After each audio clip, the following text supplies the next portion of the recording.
무력 충돌이 없었다는 건 정말 다행이고 네. 그것에 대해서는 복합적인 요인들이 있을 것 같습니다.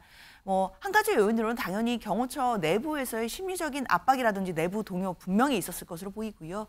관련해서는 이것이 공수처나 국수본의 어떤 전략이다 이런 평가들도 나오지만 저는 전략이라기보다는 경호처 내부에서도 특히 경호관들이 상부의 위법한 지시에는 따라서는 안 된다라는 부분에 대해서는 공감대가 어느 정도 생긴 것 같고 계속해서 판례가 나오고 있습니다. 상부의 위법한 명령에는 따르지 않아야 된다. 따르지 않아도 아무런 죄가 되지 않는다는 부분들이 계속해서 판례로 확인되고 있기 때문에 어제 그 임의로 이제 알았다. 가자라고 네. 한 배경에는 이미 5시에 어떻게 보면 1,000명이 넘는 그 경찰 경력들이 네. 오고 또 그렇게 들어오는 과정에서 시민이 다치고 경우에 계속 이렇게 어떻게 보면 강력하게 대응할 경우에는 청년 그 경호처 직원들도 여러 가지 어떤 법적 책임에 노출될 위험 이런 부분이 있었기 때문에 이 부분에 대해서는 임의로 출석하는 것을 협의를 하라라고 했다는 것은 윤석열 대통령의 변호인들이 언론 브리핑을 통해서 밝혔던 것이고 차병용 버스에 키 꽂고 길 터준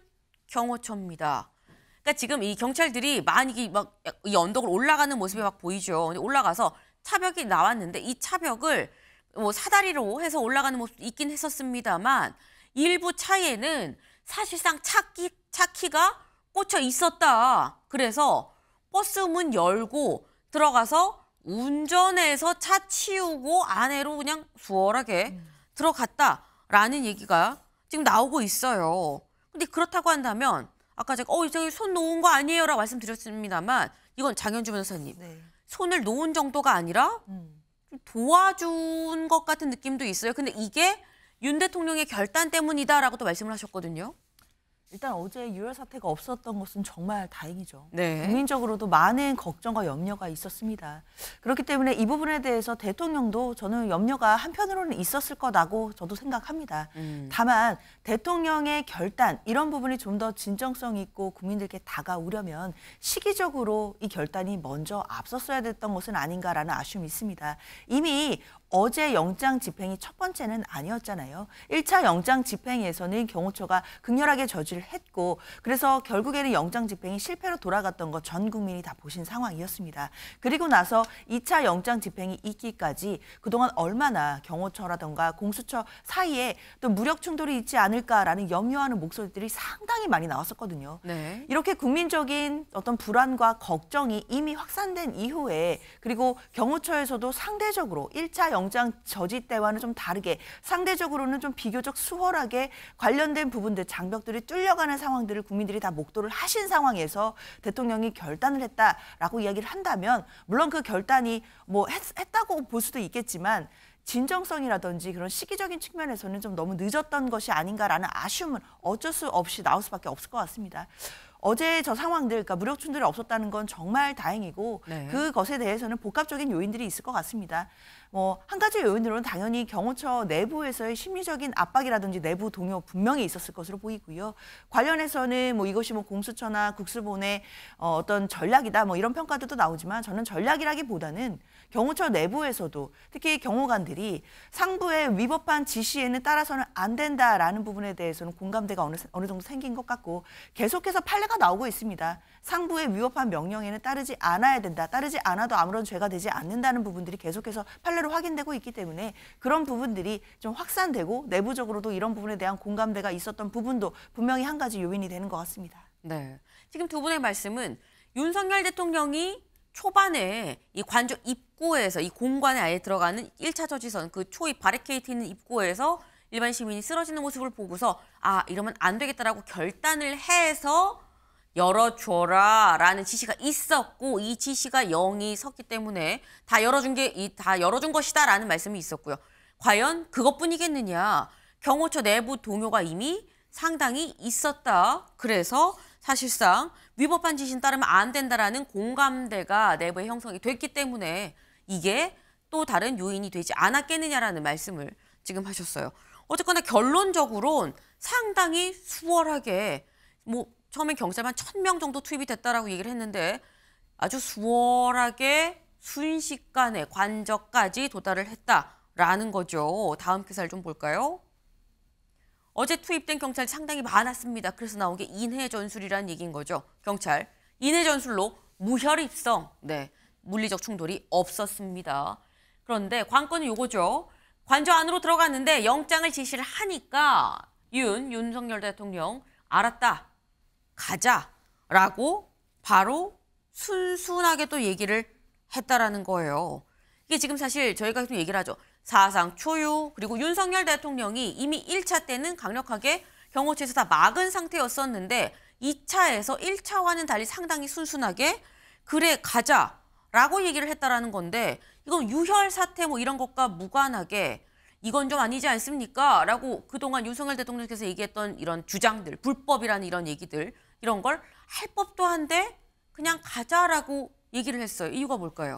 그렇습니다. 말씀드렸듯이 어제 그 임의로 이제 알았다, 가자라고 네. 한 배경에는 이미 5시에 어떻게 보면 1,000명이 넘는 그 경찰 경력들이 네. 오고 또 그렇게 들어오는 과정에서 시민이 다치고 경우에 계속 이렇게 어떻게 보면 강력하게 대응할 경우에는 청년 그 경호처 직원들도 여러 가지 어떤 법적 책임에 노출될 위험 이런 부분이 있었기 때문에 이 부분에 대해서는 임의로 출석하는 것을 협의를 하라라고 했다는 것은 윤석열 대통령의 변호인들이 언론 브리핑을 통해서 밝혔던 것이고 네. 저도 개인적으로 취재해본 결과 일찍 한 7시, 8시 사이에 그와 같은 지시를 한 이후에 어제 어떻게 보면 출석할 때에 한 2분 50초짜리 동영상을 국민들한테 배포했지 않습니까?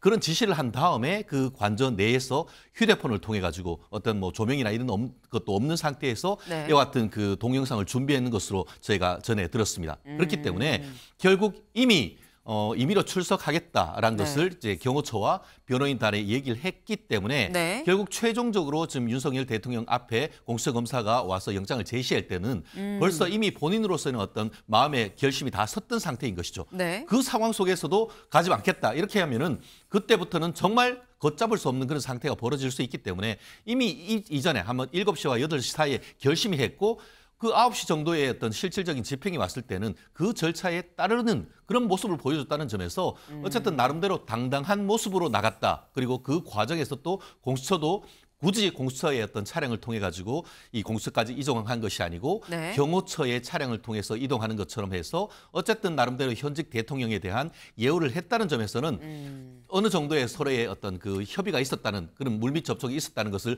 보여주는 대목이 아닌가 생각합니다. 네, 지금 최 변호사님의 직접 취재 이 상황에 따르면 실제로 어제 윤석열 대통령이 오전 7시에서 8시 사이에 그러니까 뭐 2차 저지선 뚫리고 이제 관저 앞에까지 도달해 있는 그런 상태에서 이미 윤석열 대통령이 저희가 뭐 잠시 뒤에 얘기를 하겠습니다만 영상 국민한테 보내는 영상 메시지를 이미 찍고 있었다. 이 얘기인즉슨 이미 그 전에 다 순순히 따라가겠다는 어떤 결심을 했었던 거 아니겠느냐. 자진 출석 형식으로 좀 하겠다라는 본인의 입장을 이미 정한 상태였었다. 그러다 보니까 알았다 가자라는 얘기가 순순하게 나왔던 거 아니겠느냐라고 말씀을 하셨어요. 근데 순순하게 가자고 했는데 근데 어제 윤석열 대통령 측에서 체포에 대해서 적부심을 신청을 했습니다. 네, 볼까요? 수사권 없는 공수처는 관할 것 없는 법원으로부터 발부받은 불법 체포영장으로 대통령 관저에 불법 침입해 기어이 대통령에 대한 체포를 감행했다라고 얘기를 하면서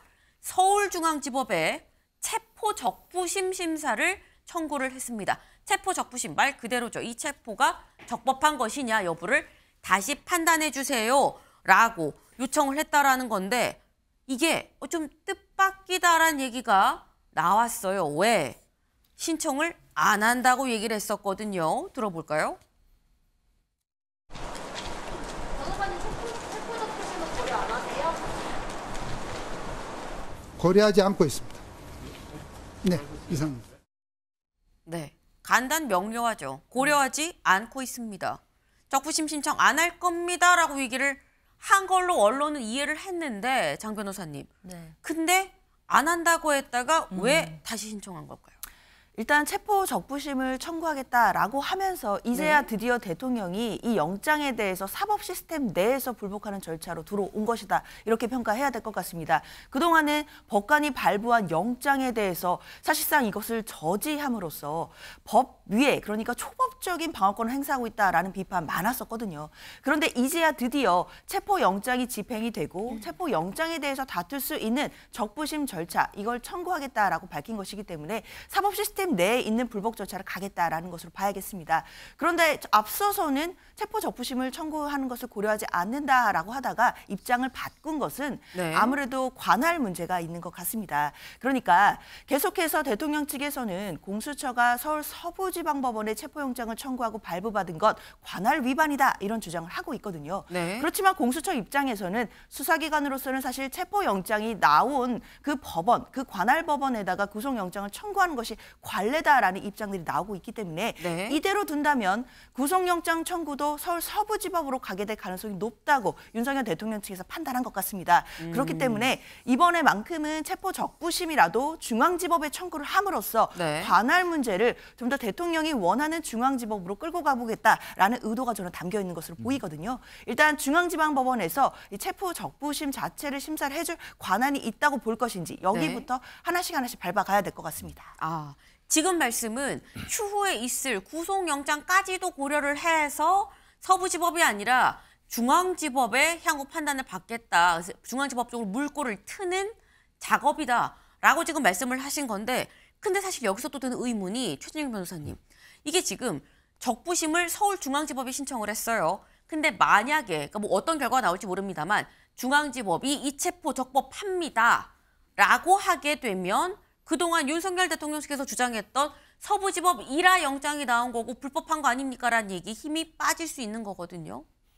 그 또한 감수하는 것이죠. 네. 아까 말씀하신 것처럼 석동현 변호사가 체포 적부심을 고려하지 않고 있다라고 했다가 조금 전에 이 방송하는 중에 제가 확인을 했는데 네. 본인의 어떤 페이스북에 본인이 그 부분에 대해서 고려하지 않고 있었다는 것은 체포영장에 대한 적부심도 체포영장 발부한 곳에 대해서만 신청할 수 있는 것으로 알고 그렇게 얘기를 했다. 아하. 왜냐하면 발부했는데 체포 적부심 해봤자 네. 기각될 게 뻔한데 그걸 뭐라고 할 것이냐라는 취지였는데 내부적으로 검토를 해보니까 인체 있는 장소, 그러니까 현재의 서울구치소는 그 관할이 서울중앙지방법원입니다. 네. 결국 인체 있는 장소를 관할하는 법원, 그러니까 서울중앙지방법원에도 체포 적부심을 청구할 수 있는 관할이 있다라는 내부적인 검토를 거쳐서 서부지방법원이 아니고 서울중앙지방법원에 체포 적부심을 청구했다라는 취지의 글을 올렸습니다. 네. 그리고 나아가서 원래 서부지방법원 같은 경우에는